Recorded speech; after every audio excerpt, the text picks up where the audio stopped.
What would it take to arouse your life, to experience more connection, more pleasure, more realness in and outside of the bedroom? I'm August McLaughlin, and this is Girl Boner Radio.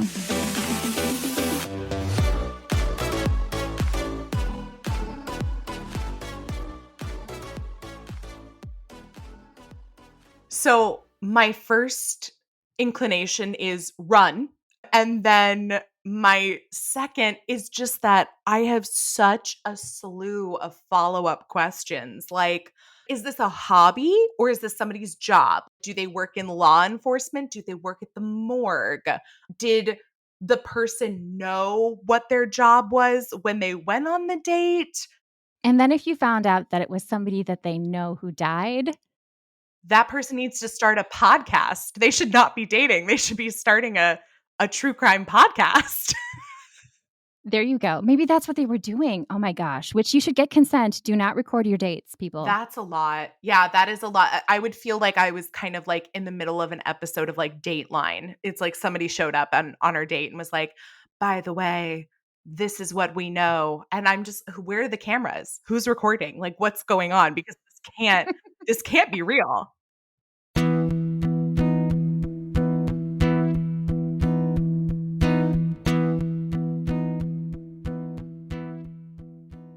That was author and podcaster Kelly Reynolds, responding to the premise of the first awkward date you'll hear about in this episode. Thankfully, no actual violence happened on that date. That would have been far, far more than awkward. Awkward. That's really what dating is about, in my opinion, at least partly. Finding someone who sees the awesome in your awkward and vice versa. And of course, awkwardness that is a turnoff is equally important intel. And it's not uncommon for one person on a date to sense awkwardness, while the other is having a dandy old time. There is always more than one side to a story. Kelly and EF may appreciate those different perspectives more than most, given that they are both professional writers. They also know the importance of creating sexy and strengthening stories in real life and in fiction. We'll get into that a bit too. First, let's delve into that Dateline-esque happening. I suppose we could call it Dateline adjacent. It took place when EF had just finished her first year in grad school. She was spending the summer working 2 jobs and fitting in as much fun as possible in her spare time, along with her best friend from high school. We just made it our mission that summer to just have the best time we could. I was 21, so that kind of tells you what we had planned. So we were living in an apartment together, just living our best lives. But I mean, this was probably 2000, the summer of 2000. So if you wanted to meet somebody, you didn't log onto the internet, you didn't swipe left or right. You got up, got dressed, went out and saw what you could see out at restaurants, clubs, bars, whatever. So she and I had gone out to, one of our favorite haunts, and I met this guy. And he was cute, an attractive guy. And she said, well, that's a DJ for X radio station. And I said, no, I had no idea. He was probably 25, 26, really just starting out in his own radio career, I guess. And so we hit it off, had a few drinks, and he invited me to go out, I guess maybe the following weekend or something. So I said, sure. So my first clue should have been when he said, well, let's meet at my house and then we'll go from there. But, again, I was 21, so stranger danger wasn't in my brain. So I said, sure, that's fine. So I drove over. He had a cute little apartment or whatever. And he says, well, I'll just cook dinner here. And I thought, well, okay, sure, fine, whatever. And it was fine. And so then he said, well, I know you're getting ready to go into X profession, so I'd like to get your opinion on something. And I'm sitting here thinking, what? And I said, okay, sure. Random, I've literally just finished my first year of grad school, so don't know how much help I'm going to be. And he says, well, my mom passed away when I was, I forget what he said, high school or something like that. And I said, oh, I'm really sorry to hear that. And then he turns around in his chair, and I will never forget this. He just like slaps down this folder, like manila folder on the table. And he's like, yeah, and here's a copy of her autopsy report. And I was like, what? Like in the middle of dinner. And I said, okay. And he said, well, I'd like to get your opinion on this. Now, keep in mind, I was in grad school. I was not in med school. I was not getting ready to become a medical examiner. I was not in any way, shape, or form in the medical or police or investigative field in any way, shape, or form. Don't know what he thought I could add to this. And he proceeds to go through this report with me, page by page, has pushed his plate to the side. I am just no longer interested in eating and really just want to get the hell out of there because this has gone from weird to what? Oh my goodness. Yeah. And, he was asking me questions. Well, do you think it was really an accident or do you think blah, blah, blah? And I said, I don't know. I don't know what you want me to say. I don't have answers to these questions. And like, he just kept asking all this stuff and showing me, well, I think this, and, you can tell by this part and da, da, da. And I was like, I really can't tell anything from that. At that point, I needed to just at least get out of the room. And I said, well, hey, I said, can I use your restroom right quick? And he was like, yeah, sure. He said, don't use the one in the hall. You can use the one in my bedroom. And I was like, okay, cool. So I go in there and I'm really just trying to collect my thoughts and just figure out a way to say, I have got to go, come up with some explanation to leave and just end this odyssey right there. Well, so I go in and I'm like, well, I'm in here, so I'm going to at least pee. And I look and I promise you, it was as though a Tyrannosaurus Rex had pooped in that toilet. And it wasn't just that there was poop in there. You could tell that it had at some point almost overflowed because it was like poop soup in there. And I was like, I'm going to throw up because there's no way you don't know that's in there. Right. And he directed you to this bathroom. Yes. That's strange. He had another bathroom that he told me not to use. So at that point, I was just like, I have got to go. And so I sat back down at the table for a minute, and this was back in the day of flip phones. And so I just grabbed my phone out of my purse, which thank God I had just kind of put beside me at the table. And I said, oh my gosh, my roommate just texted, she needs me back at the apartment. I hate to cut this short, but I've really got to go. He was like, oh no, I hate to hear that, blah, blah, blah. Are you sure you can't stay? And I was like, no. She really needs me. Gotta go. And so I just got the hell out of there. Oh my goodness. Okay. So, wow. I have a couple of questions. So first, autopsy photos in general, I feel like some people might be especially squeamish. Like I have a sister who, if she sees a bruise, she feels a little sick, right? Oh yeah. I have a cousin like that. Like if she sees blood at all, she's out. She's either going to Yes. pass out or she's going to vomit. Yeah. Right. So consent is very important. For you personally, was the discomfort more around just this is so out of left field and it feels inappropriate? Or were you also kind of, I really am uncomfortable seeing this dead body?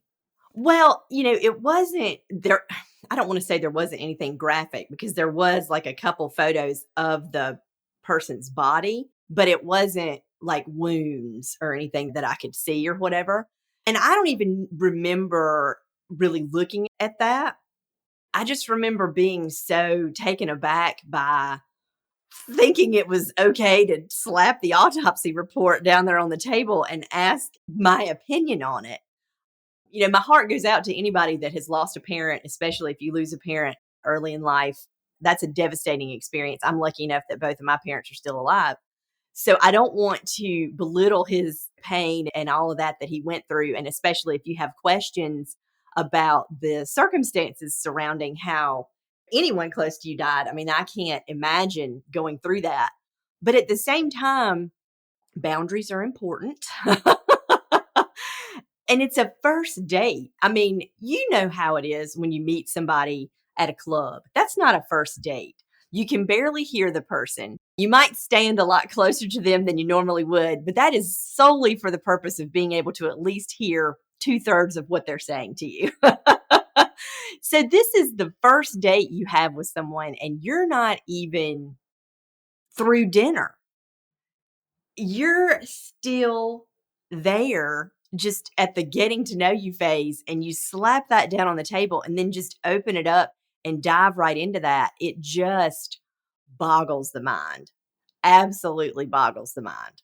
Wow. So looking back on it, or even right after, did you have any sort of take on his motivations, whether this was like well intended and just maybe this person doesn't realize it's not appropriate? Or did you feel like this person maybe is trying to, be a little creepy? I didn't get like the creepy vibe.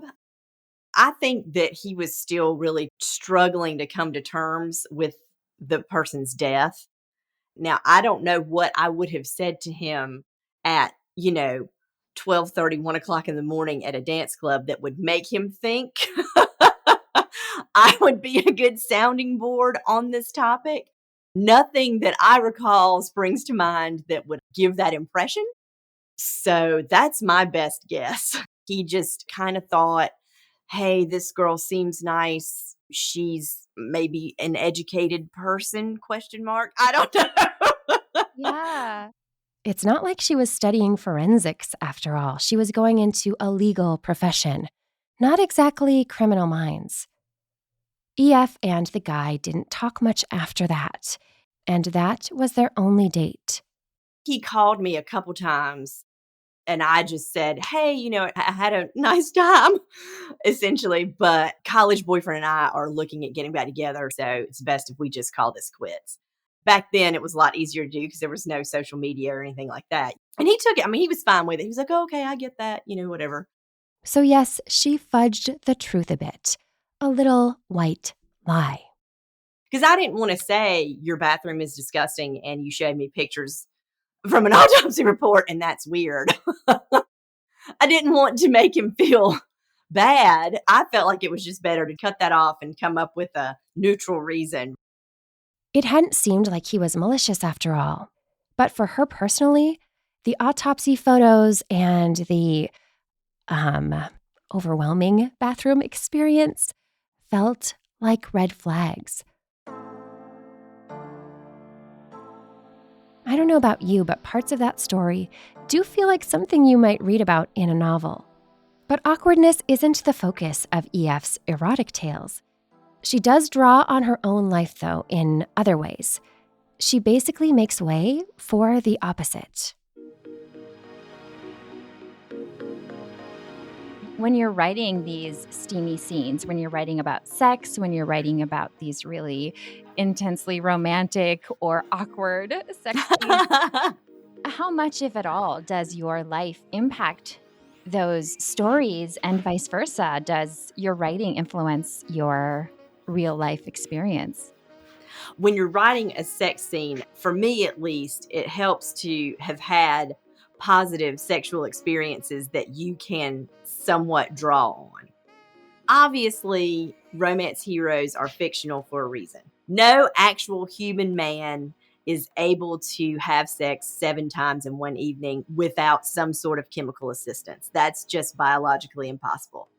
But what I try to think about is less about the actual physical act of it and more about the positive way that my sexual partner has made me feel about things, because it's always easier to be in a vulnerable, because when you are having sex with somebody, that is a vulnerable position, and it's always a lot easier to be vulnerable with someone when you really trust that person. And so that's the main thing that I try to emphasize in my writing, is that even when it's a spicier scene, it wouldn't have that spice to it if there wasn't a connection between the two characters.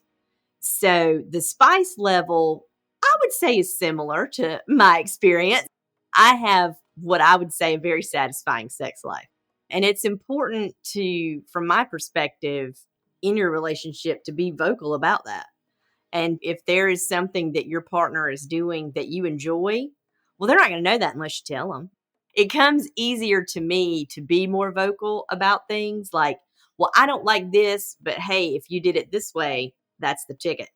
And I think that for a lot of ladies, they're much more hesitant to be vocal about it and to say, I like this, or this isn't the best for me, but if we changed it in just this one little minor way, it would be perfect. And a lot of women, at least a lot of women that I've talked to about that, they don't want to emasculate or demoralize or hurt their partner's feelings. But the thing is, they want you to enjoy it just as much as they do, if they are a worthwhile partner. Let me emphasize that. But they want you to enjoy it. And I'm lucky enough to be with someone who is much more focused on the pleasure I get than the pleasure he gets.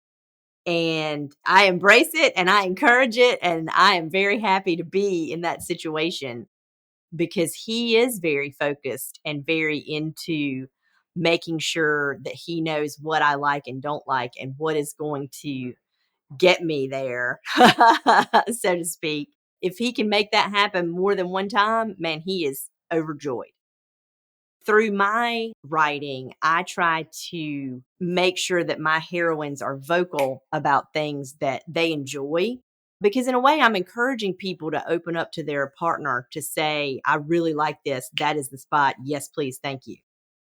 She said it's not uncommon for the hero in a romance novel to always magically know exactly what to do to please and tantalize their partner. And in real life, that's not always the case. Not every person is going to be this magical sex god who knows every point on a woman's body to turn her to jelly. And so I try to make sure that my heroines are vocal, encouraging, and not afraid to say what they want and what they like. Ah, thank you for that. I think it's so important. And I think we do learn from stories. Did you always feel comfortable speaking about what you wanted and your desires, or was that a learning curve as well? That has been a learning curve for me, at least in the realm of sexuality. I think that for a long time, society has encouraged women not to speak up about what they want or what they enjoy. And the act of sex has been much more focused on male pleasure than female pleasure. And I think a lot of people still get uncomfortable talking about the female sexual experience. It's still seen, I think, to a large degree as taboo. You know, good girls don't talk about that. And I think that that is so outdated and unfair. And I think it's important people realize that women make up 50% of heterosexual relationships and that they should be getting just as much enjoyment out of those relationships as the man is. And the only reason I phrase it that way is because that is my experience. I can't speak to the homosexual experience, my own experience as a heterosexual female.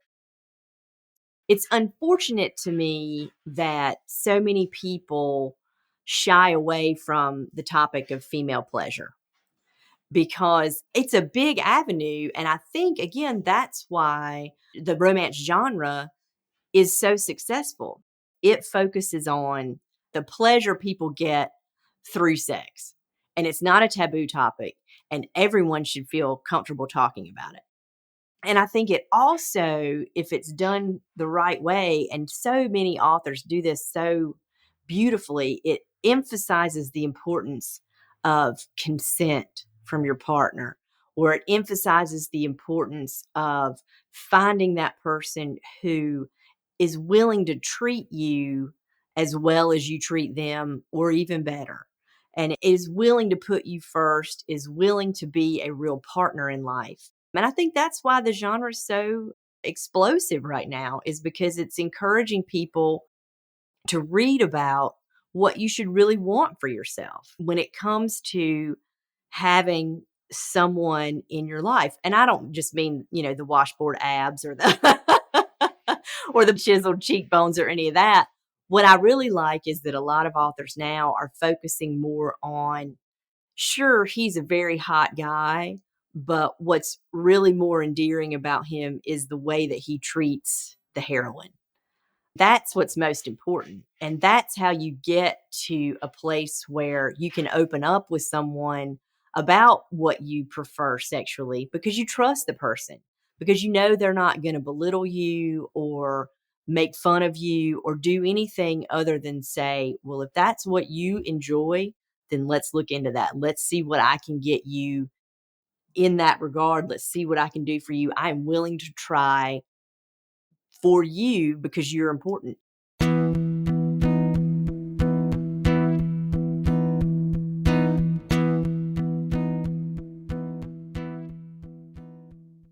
Did you know that November is Movember? It's a time of year when folks who can sport a mustache to raise awareness of health issues like prostate cancer, testicular cancer, and mental health challenges. But why just grow or admire a mustache when you can play with toys? All Movember long, the Pleasure Chest is celebrating with a collection of their best prostate toys for maximum pleasure. Whether you are a beginner at butt stuff or advanced at anal, they have got the perfectly angled male prostate massagers, anal vibrators, and butt sex toys guaranteed to hit the spot. Learn more and start shopping at thepleasurechest.com. Again, that's thepleasurechest.com.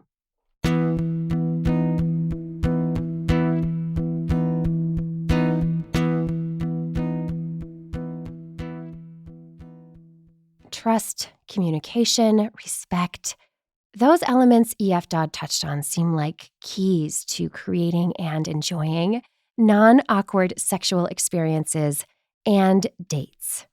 And one or more of those attributes seemed to be missing from the awkward dates Kelly Reynolds, author and co-host of the podcast Boobies and Newbies, talked to me about. She said she has a history of such awkwardness, and it started basically from the get-go in her dating life. So I was thinking about dating journeys in general, and I'm curious, do you remember your first date? Oh boy, do I, because I didn't know I was on the date when I had my first date. I was a freshman in college. I went to school for theater. Anybody who has done theater, whether it's in high school, college, or just community theater, knows that that's your family. That is your family when you're doing a show. That being said, there also tends to be a lot of dating within the family as a show is going on. We call them showmances. Usually they break up immediately after closing night. And I was a freshman. I didn't know anybody really at this school. And so when one of the guys from a show I was doing asked me to go to dinner at one of the, local burger shops, I thought nothing of it. I thought this was a guy that I knew from theater, and we were just going for a bite to eat after a rehearsal. And then when we ran into other people in the show at the same restaurant and I invited them to join us, I didn't realize that was like a faux pas because I didn't know we were on a date. And so it wasn't until later when he was dropping me off at my dorm that he said, that was actually kind of meant to be like a date between the two of us. And I was like, oh my God, I had my first date and I didn't even realize it happened. Hey, you didn't have any butterflies. You didn't have to get all nervous.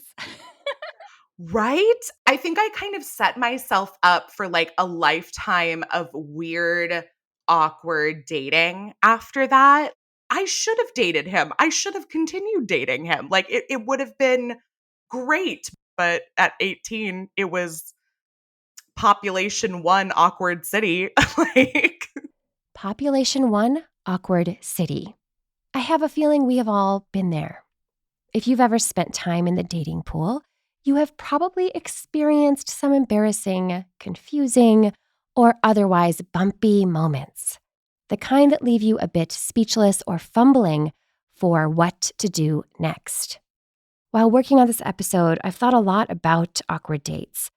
I also polled my email list, and it seems like there are several themes of date awkwardness. There's the one Kelly exemplified. You don't even know you're on a date. Then there's bodily function awkwardness, fluids or sounds at what feel like inopportune times. Ooh. There's also the blurty, I cannot believe I or they said that scenario. I'm feeling it tonight. Hot. Ooh, spicy. And those times when only one person is having fun while the other person is experiencing anything but. And dates where there's just zero chemistry. Just like, why are we still here? Why don't we just know and accept that and we go see a movie? Like, it doesn't have to be a date anymore. So instead, you fake a contact lens problem, obviously. Wait, you haven't done that?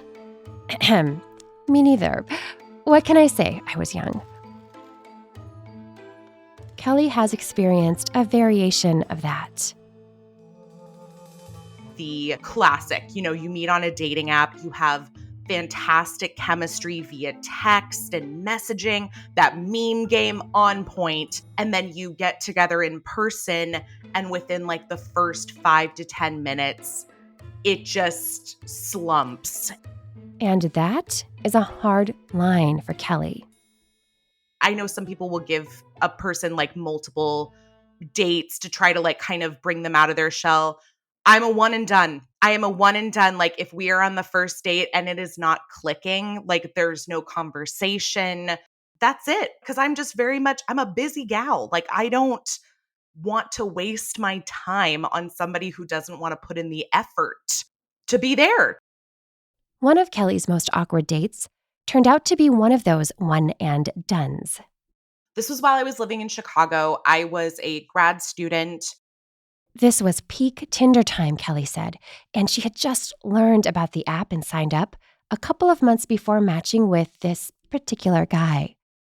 I think we probably talked for about a week.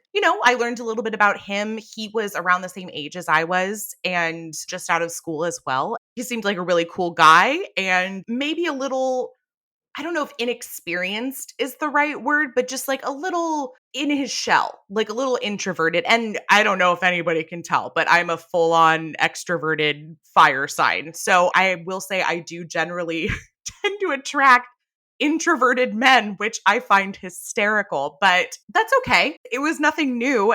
He invited me to a part of Chicago that has a large Polish population and to a Polish restaurant. And I'm thinking, great, like this girl loves to eat. So I am here for this. These days, Kelly's first dates are usually more like meeting for coffee, but this was really early in her dating life, maybe only her 5th date ever. And given that it was dinner, she dressed up. Put on like a nice jumpsuit and some wedges. I put on makeup, and like for me to put on makeup and like actually do my hair, like that alone says everything. It's a Saturday night. That has a certain image of what you're supposed to like dress like and the kind of atmosphere, you're preparing for.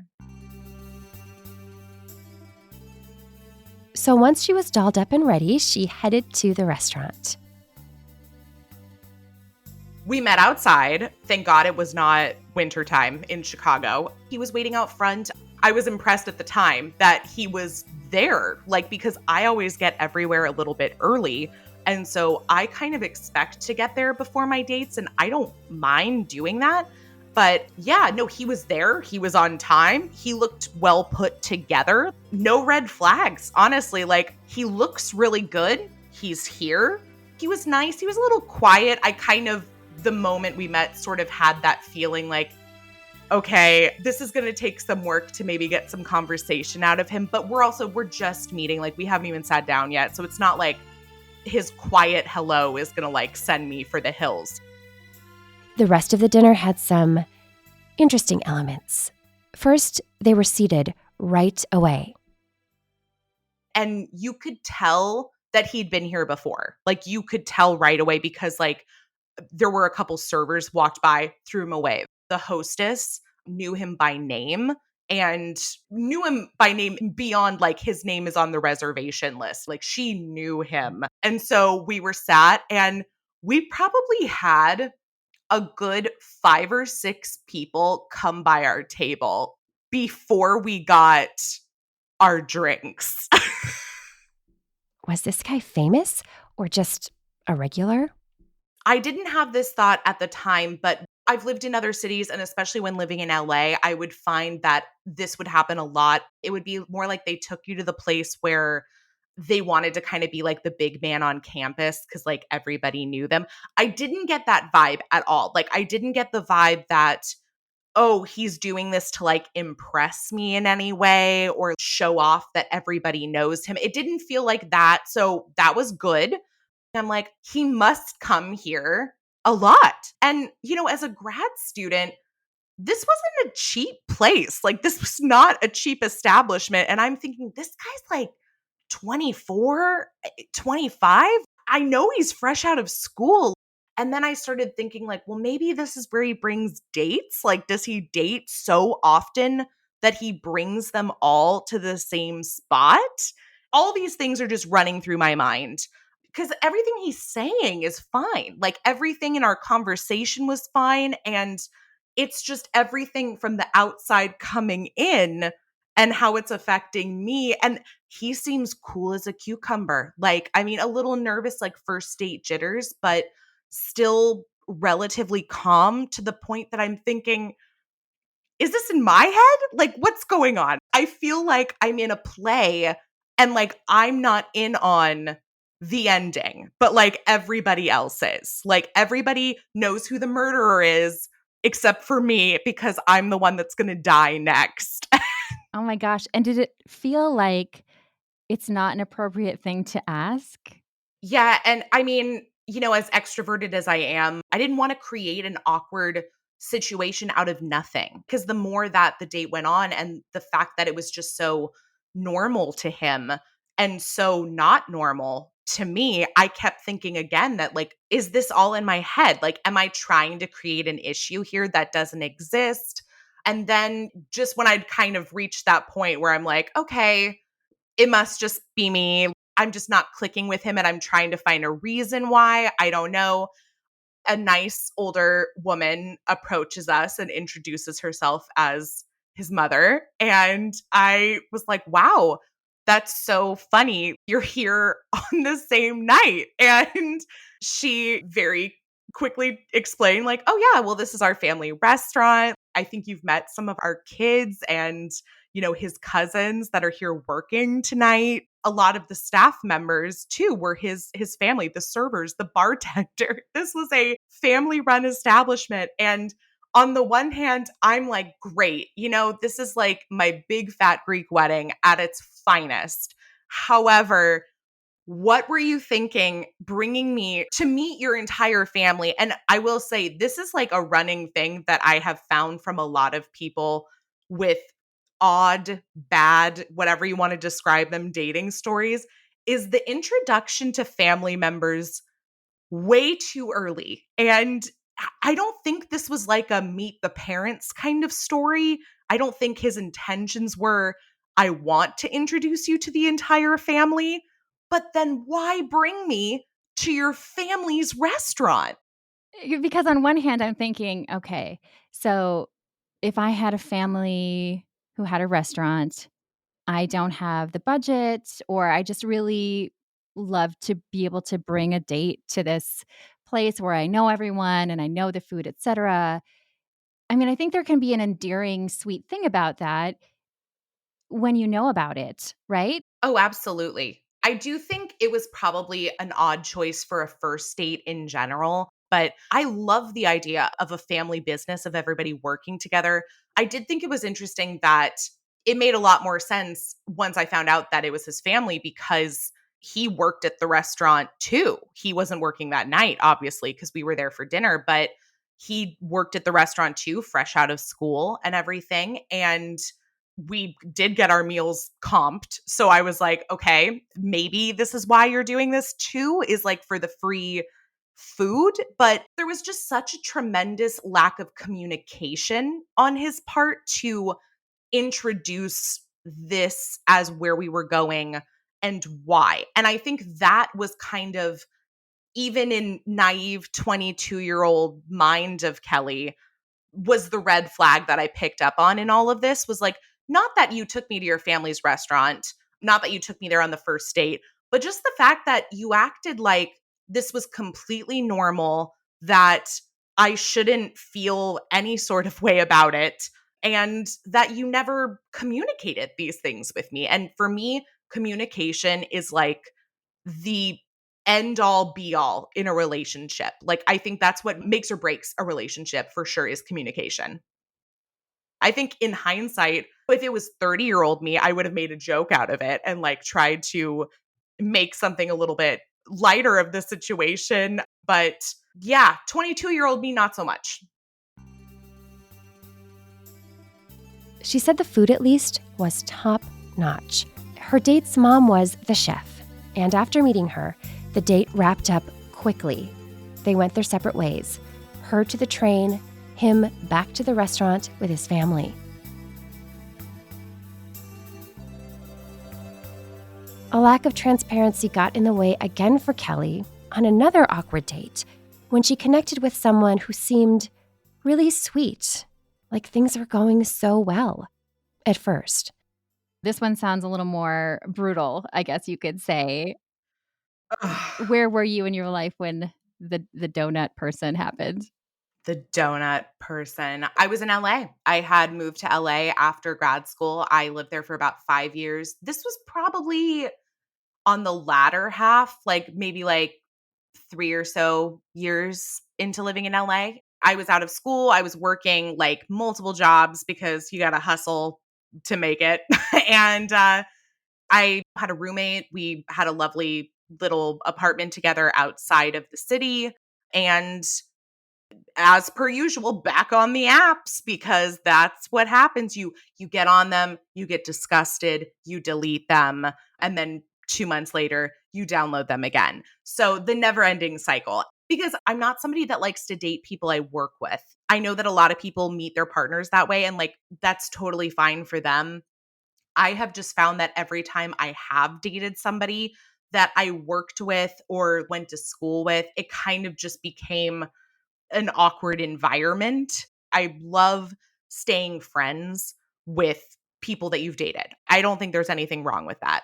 People that I've met on apps, however, are usually like, if we break up or only go out a couple times, fine, no harm, no foul. So I think that's kind of why I've tended to re-download and try them again, is because I know that, okay, if this goes horribly wrong, generally the only person this is going to affect is me. Like, I don't see this imploding on my friends, my family, my work life. So I went back to the apps and I met this person. We actually had a fantastic first date. That was the thing, is this is why this one was so disappointing, was we had a great first date. It was very quick while I was living in LA. You've lived in LA, so you probably understand this, but you get this feeling of like dating being very transactional. And I'm sure this can be applied to other places. However, in LA, I found this to be more true than any of the places that I've lived, in that both work and dating, it's very much a, well, what am I getting out of this kind of relationship?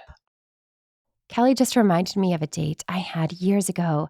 I was pretty new to LA, and I realized that all these romantic things my date was saying to me over dinner, like really romantic things, were lines for his upcoming audition. He was literally practicing on me during our first date, and I had no idea. I found his script on the floor. So yes, I have experienced that using people thing here too.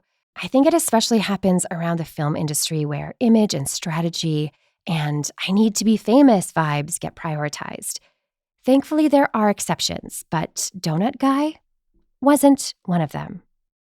I kind of made it my thing to that if I was going to go on dates with people that I didn't know, I was going to meet them there and we were going to have an hour at most for like a coffee date. So that's what she planned with Donut Guy. That nickname will make sense shortly. And we had a great first date, great chemistry, really nice guy, chatty guy. In fact, I'd venture that he was maybe chattier than me. That was maybe kind of what attracted me to him was I was like, wow, this isn't what I'm used to. A foreign feeling for sure.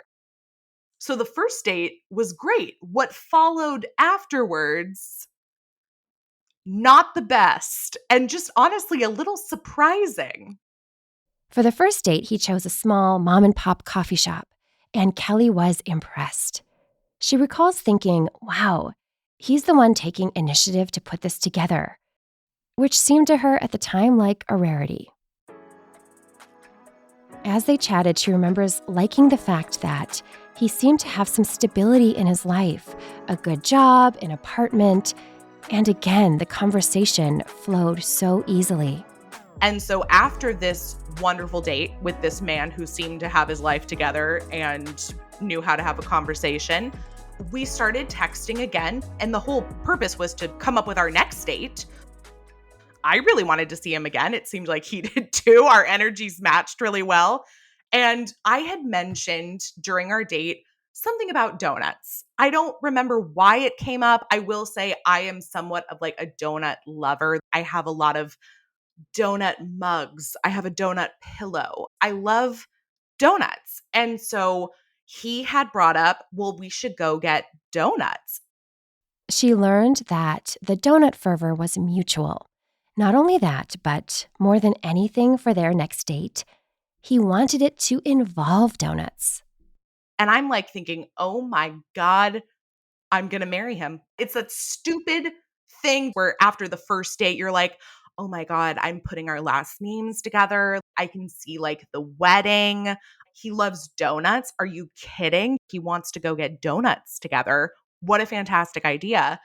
And so I'm thinking, oh my God, this is the cutest damn thing ever. I said something like, oh, well, like we get our donuts and then like, what do we do? Like, are we just going to stay there and eat donuts? Do you want to take the donuts to the beach? What do you want to do?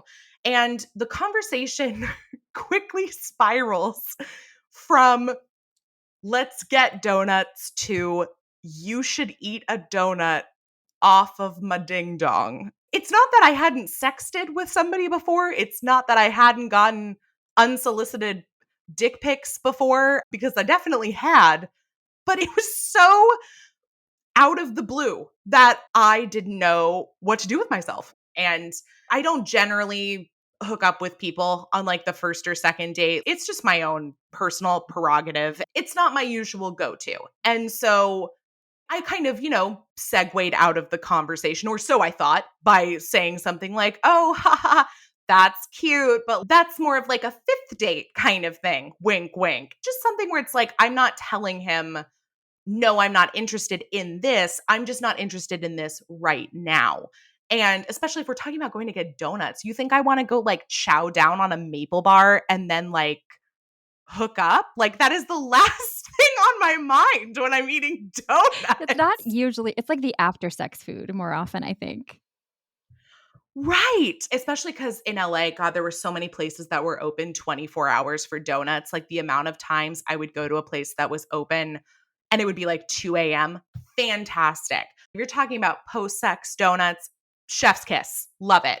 But no, this segued into him saying something about licking the icing. And it just sounded very like sensual donut eating. And I made what I thought was a joke and that, oh, sounds like you've kind of got a little donut kink there. And he said, is that a bad thing? And I'm like, oh, okay. So now I'm not sure if we're joking or not. And, I'm not going to kink shame anybody, but if it's not your bag, it's not your bag. And I said, well, no, not necessarily, but I'm just curious, like, what is it that you're envisioning with these donuts? And he very succinctly said, I would love for us to go get donuts and for you to like eat one off my dick. Now, tell me what you're thinking when you picture a donut on a dick, because I have a very clear image of what kind of donut it is. I have an idea of like the shape of the donut, but I'm just curious, like if somebody told you, I want you to eat a donut off my dick, what would you picture? Well, it would have to be a donut with a large enough hole. I'm picturing like it couldn't be like a cake donut. It would have to be one of those glazed, fluffy donuts, right? Like a Homer Simpson kind of donut. Yes, that's what I would picture. Okay, we're on the same wavelength. I get the whole like ring toss kind of image. There's a hole, you put it in the hole. The hole is usually fairly small, so I'm thinking that this has got to be a wider one. No. He was envisioning a maple bar that he would slide his dick through from one end to the other that I would then eat off of him, like inching my way down the shaft. And I'm just thinking, okay, clearly not only do you have a donut kink, you have like a biting kink. Because if you think there's going to be a way that I'm able to slide a maple bar off your dong without gnawing on some flesh, I don't know what you're thinking. I clearly get into my head and try to like work out the practicalities of this in that how would this go? I just don't see it. I just don't see, especially with that donut, how this would happen. And it sounds like this person had thought about this a lot. That was the thing. But I will say, as a fat woman in particular, you do find a good amount of people, usually men, who fetishize fat women, who very much want to kind of feed you or, cover you in some kind of food because they equate food with fat bodies, dripping, covered in this, gluttony. And that was something I thought about was this feels like you've written this before. Like this feels like a fantasy that like you've kind of had playing in your mind for years that you are wanting to act out, and you've decided that I'm the person to like act this out with you. I think I did quip something back relatively funny and harmless, like, oh, I prefer my donuts on plates. I think I said I'm more of a chocolate kind of gal. And he just didn't respond. Like that was it. Never heard from him again. He unmatched me on the app and that was it.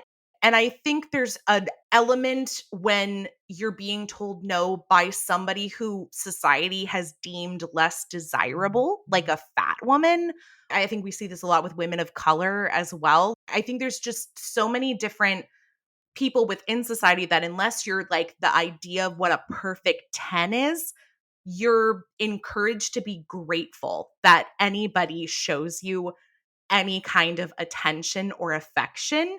And when you don't show that, you're a bitch. You're not worth their time. And so that was kind of the first time I sort of had that interaction. It wasn't the last, but it was the first.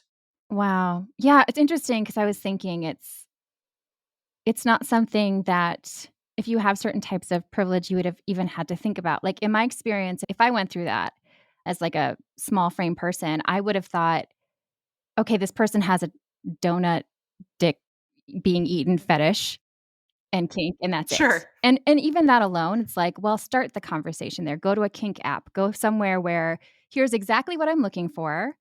If you share this Mhm. fetish, then you can be very explicit about exactly what you're looking for when someone wants to be fetishized, right? Which is totally different from you're on a dating app, you go on a date, you're building something. But I think that is a really important thing for folks to hear who haven't been through something like that, to feel that fetishized and then to know that it's a pattern for you and involves something that you love. That made me sad Yeah. because I really love donuts too. I'm hoping. Have you been able to still enjoy your donuts? Oh, there's no way I am letting anybody come between me and donuts. Absolutely not. I'm so happy to hear that. Thank goodness the donuts won. You won, the donuts won. I'm glad you found out when you did. I'm sorry that you had to go through that. Me too. And I think it's a lot more common than people think. If anybody listening is a fat woman, I don't think they'll be surprised by this at all. But it's so common to have men message you on dating apps when you are a fat woman that want to go straight to sex. And I'm not saying that that's not a thing for people who aren't fat either. I think there's a lot of people who just want to hook up, and it's like, that's fine. But I do think there's a lot more placed on fat women of, again, you should feel lucky that I'm giving you this attention. You're good enough for me to fuck. You're not good enough for me to like date or marry. I do see that a lot in dating apps, which is kind of why I'm at the point in my life where I'm also perfectly happy being alone. Maybe it sounds selfish. I love me. I love hanging out with me. I have a great set of friends. I'm very close with my family. If I meet somebody organically in real life, that's fine. I'm not opposed to that, but I'm not actively seeking out dates, especially on apps. That's kind of where I'm at, and it works for me. And that idea really ties into Kelly's top dating advice. So it might sound silly, but I turn to a very reliable source when it comes to this, and that is Samantha Jones from Sex and the City, who says, I love you, but I love me more. And I don't think there's anything selfish about that. You don't owe anybody anything. The only person that you owe anything to is yourself. And if you're not treating yourself with respect, if you're not loving yourself and making sure you know what you want in a partner, and also knowing like what you want to be like when you're with a partner, then how can you possibly expect somebody else to give you that? I don't think you need to rely on somebody to complete you. When I read romance novels and you get this idea of they fell in love and every problem was solved, that doesn't work for me, because I think when you're in a relationship, you are growing as an individual as well as a couple.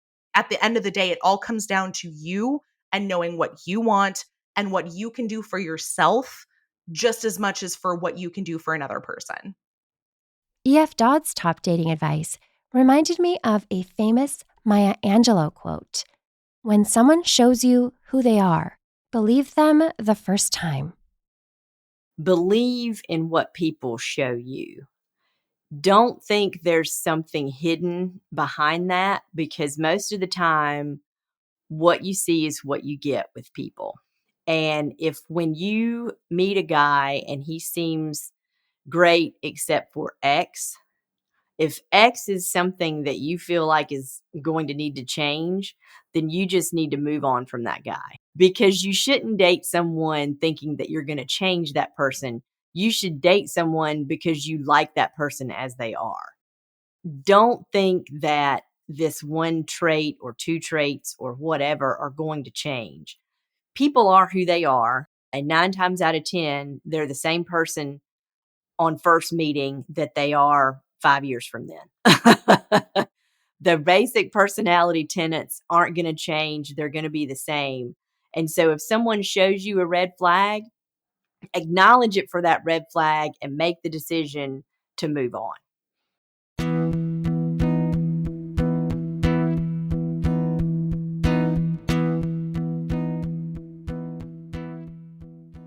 To experience some sexy and romantic fun by way of fictitious stories, check out E.F. Dodd and Kelly Reynolds' books. E.F. Dodd's latest, Earning It, is a sequel to her first book, Risky Restoration. Earning It circles around the heroine Ray, and she is a woman who is very confident. What I liked about her and what made her a really fun character to write is that she is unapologetically open and embracing of her sexuality, and just really encourages her friends to be equally secure in what they want and to just own the fact that they are women, and women who are in control of their lives, and women who can take control of their sexuality and do with it what they wish. Just last month, Kelly Reynolds released her debut novella, Meet Me in Los Feliz. I think, judging by the rest of this episode, when you read this book, you will 100% know that the main character is based on me. You know, she is a plus size woman living in Los Angeles. She is a aspiring actress and also a nanny. She has colored hair.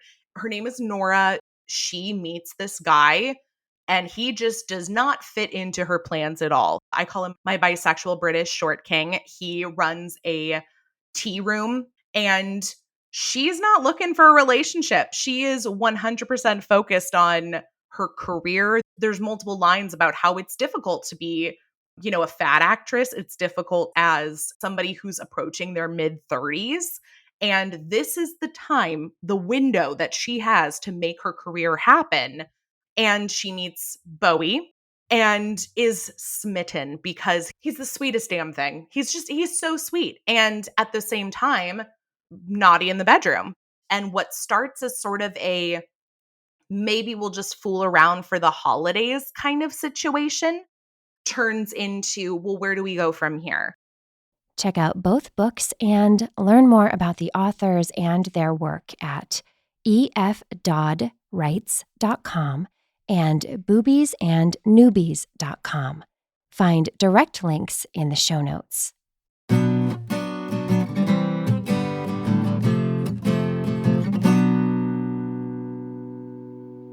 And if you're enjoying the show, please take a moment to give it a rating or review on Apple Podcasts. That's the purple iPhone app, or in the iTunes store. Those ratings really help more folks find the show, and I so appreciate every one. Thank you so much for listening.